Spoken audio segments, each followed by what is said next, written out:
Многодетных мам чествовали сегодня и в Осетинском театре. С Днем матери их поздравил председатель правительства Теймураз Тускаев. На торжественной церемонии присутствовали представительницы всех районов республики. Всего 20 человек. Многодетных мам наградили грамотами и ценными подарками. Для них также подготовили концертную программу. В начале торжественной церемонии с приветственным словом к собравшимся обратился Теймураз Тускаев.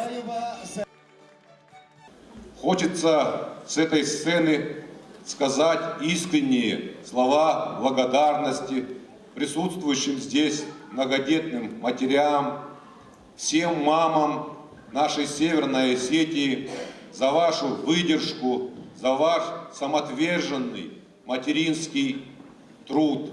Особые слова благодарности за ваш подвиг, за ежедневное доказательство ценности ребенка как самого высшего блага.